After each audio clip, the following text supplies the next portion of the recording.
भगवान नाम का कीर्तन और भगवान नाम का जप और भगवत लीलाओं का श्रवण और भगवत लीलाओं का गायन, ये सिद्ध बात है प्रभु के प्रेम प्राप्ति के लिए।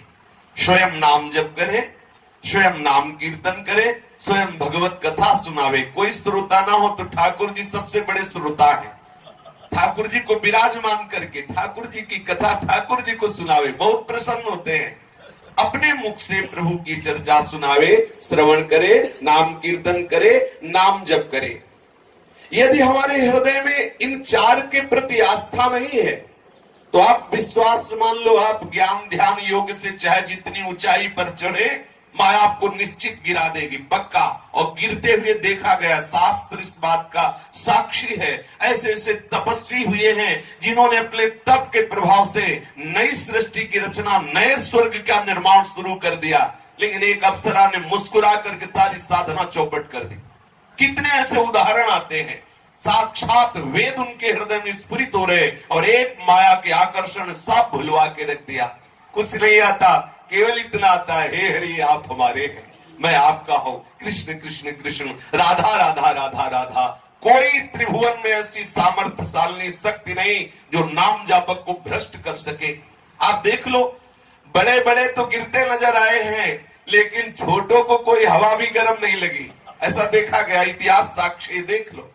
म्लेच्छ कुल में जन्म हुआ श्री हरिदास जी का, जो महाप्रभु चैतन्य देव जी के परिकर के श्री हरिदास जी। एक वैश्या किसी धनी मानी की प्रेरणा से उनको भ्रष्ट करने का संकल्प करके कि अरे तुम क्या समझते हो, ये नाम इसलिए जप रहा है कि हमारे जैसों से पाला नहीं पड़ा होगा। मैं इसे अभी जाके, वो समझती थी ये नाम जापक लोग बेचारे गरीब अभागे होते हैं, इनको सांसारिक सुख नहीं मिले इसलिए कृष्ण कृष्ण जप रहे। उनको क्या पता कि जिन सुखों के लिए संसार मर रहा है उनको विष्ठा वमन के समान ये त्याग करने वाले महापुरुष है। वो श्रृंगार करके उनके सामने गई। अब वो पूरे श्रृंगार से सोच रही थी कि श्रृंगार मूर्ति श्री कृष्ण के नाम जापक को हम आकर्षित कर ले। कितना ज्ञान! अरे जिनके एक बूंद सौंदर्य से पूरा त्रिभुवन सौंदर्यता से युक्त है, ऐसे सौंदर्य समुद्र श्री कृष्ण के शरणागत को कोई सौंदर्य दूसरा आकर्षित कर सके, कैसे हो सकता है? अगर आकर्षित हो रहा है तभी आप शरणागत नहीं है, पक्का समझ लेना। शरणागत की दृष्टि में एकमात्र श्यामता बो जाती है, दूसरा कुछ नजर नहीं आता। अगर कुछ देखना भी चाहोगे तो ऐसा दिखाई देगा जैसे किसी सुंदर मकान में आग लगा दिया जाए तो कैसा नजर आता है, फिर देखना नहीं चाहोगे। ऐसी जितना भी विषय संसार दिखाई उजड़ा हुआ नजर आता है, ऐसा लगता है सब उजड़ गया है। सच्चिदानंद रस का भोक्ता ब्रह्मलोक तक के वैभव को हे करके देखता है।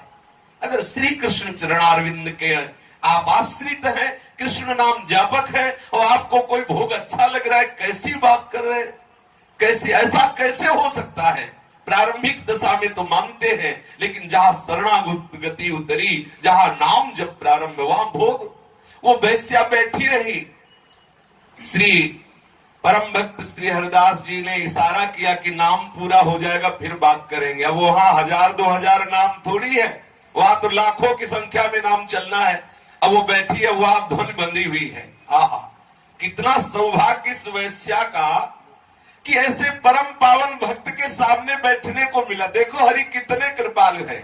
कभी कभी तिनका जैसे हवा से उड़ करके किसी पवित्र जगह में पड़ जाए, ऐसे कभी कभी पापियों को भी भगवान कृपा करके ऐसी जगह भेज देते जिससे उनका कल्याण हो जाता है। कितना निकृष्ट आचरण करने वाली वैश्या का कैसा सौभाग्य कि परम पावन भगवान नाम में डूबे हुए महापुरुष के सामने बैठने को मिला और हर क्षण दर्शन करने का सौभाग्य।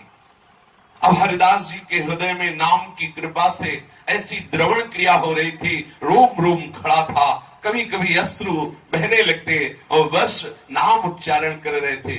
वैश्या एक दिन हो गया, चली गई। दूसरे दिन फिर श्रृंगार करके आई, फिर उन्होंने इशारा किया बैठी रहे, नाम पूरा हो जाएगा तब बात करेंगे। कितना 4 लाख नाम, 3 लाख, 3-3.5 लाख नाम, और वो भी उच्च स्वर से। कहा कैसा महामहिमा में प्रभाव। अब वो तीसरे दिन वैश्या की तो बुद्धि एकदम बदल गई, चिल्ला के रो पड़ी, मुझे क्षमा करो, मैं कितनी नीच हूं कि आप जैसे महापुरुष को मैं भ्रष्ट करने की बात सोच रही थी। अब हरिदास जी ने सोचा दवा काम कर गई। अब बात की, हाँ क्या बात करना चाहती हो? बोले बस मुझे क्षमा कर दो। क्या मुझ जैसे पातकी को भी प्रभु चरणों में अनुराग हो सकता है? देख लो, आई थी इनको भ्रष्ट करने और पवित्र हो गई स्वयं। यही है महापुरुषों के समागम का फल। हरिदास जी ने कहा आज से तुम हरिदासी हो, इसी कुटिया में बैठो और जो मैं नाम जप कर रहा हूं इसी नाम का कीर्तन करो। अपार कृपा भगवान की तुम्हारे ऊपर है। हरिदास जी की कृपा से वो वैश्या परम वैष्णव बन गई। जो भगवान नाम जापक है उसे कोई विषय परास्त कर सके असंभव, पर इतनी नाम में रुचि होने के लिए सावधानी तो रखनी पड़ेगी। वो स्थिति लाने के लिए हमें सावधानी तो रखनी पड़ेगी। थोड़ा नाम जप कर रहे हैं, विषयों का भी भोग कर रहे हैं तो बात बनेगी नहीं। थोड़ा